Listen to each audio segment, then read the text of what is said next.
हुदहुद नामी परिंदा भी था, लश्कर का कारकुन था परिंदा। हुदहुद गायब था तो हजरत सुलेमान कहने लगे किधर गया वो हुदहुद, नजर ना आज आया सख्त सजा दूंगा, यहां तो कोई अच्छी खबर लाएगा। क्योंकि वो हुदहुद परिंदा जाता था तो खबरें ला के देता था, वरना सजा दूंगा। उतनी देर में हुदहुद भी आ गया। तो ये परिंदे जो कारकुन होते हैं बड़े सियाने होते हैं, कभी बंदा नाराज हो तो सही खबरें ले आते हैं। तो सही खबर लेके आ गया, आते ही आके बैठा तो उसने हजरत सुलेमान अलैहिस्सलाम ने कहा कहां थे? अर्ज करने लगा हुजूर मैं मुल्क सबा गया था, वहां एक औरत हुक्मरानी करती है, उसका नाम बिल्कीस है, बहुत बड़े तख्त पे बैठती है, 80 गज उसका तख्त लंबा है, 40 गज चौड़ा है और शायद 80 मान के 80 टन उसका वजन है।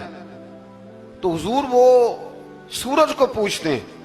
हजरत सुलेमान ने फौरन खत लिखा, फरमाया जाके उसे मेरा खत दे दो कि यहां तो कलमा पढ़ के हमारी फर्मा बरदार बन जाए, वरना तैयार हो जाए, जो अल्लाह के गैर को पूछते हैं हम उनके खिलाफ जंग करेंगे।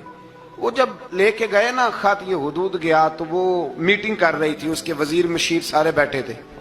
इसने जाके खत फेंक दिया मलका बिल्कीस की झोली में। उसने खत पढ़ा तो डर गई, वजीरों को बुलाया। हजरत सुलेमान, कुरान कहता है हजरत सुलेमान ने कहा था खत फेंक के ना तो साइड पे होके सुनना वो क्या कहता। बंदों के लिए मना है, परिंदों के लिए जायज है। बंदों के लिए मना है साइड पे होके सुनना। हाँ, जिसकी जासूसी की ड्यूटी हो, कुफर की जासूसी की, उस बंदे के लिए भी जायज है। तो यहाँ एक तो वो परिंदे थे, दूसरा कुफर की जासूसी कर रहे थे। साइड पे होके सुनने लगे तो मलका बिल्कीस कहने लगी अब क्या करना है, ये खत आया है। तो वो कहने लगे हम तैयार हैं, आप हुक्म करें, हम लड़ने को तैयार हैं, लड़ेंगे। वो कहने लगी नहीं, तेजी ना दिखाओ। कुरान मजीद कहता है कि वो कहने लगी जब लड़ाइयां होती हैं तो शहर तबाह होते हैं, मुल्क खंडर बन जाते हैं, लड़ाई मसले का हल नहीं है। उन्होंने कहा कि मैं नबी हूं, तो एक दफा आजमा लेते हैं कि नबी हैं कि नहीं।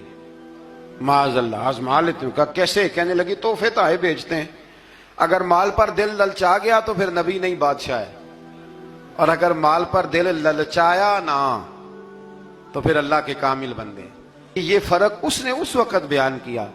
उसने 500 कनीजें, 500 गुलाम, बड़े शानदार लिबास पहना के, 500 घोड़ा बड़ा तगड़ा, उसके ऊपर माल व असबाब रख के तैयारी करा के हजरत सुलेमान की तरफ भेजा। हुदहुद पहले से खबर लेके आ गया।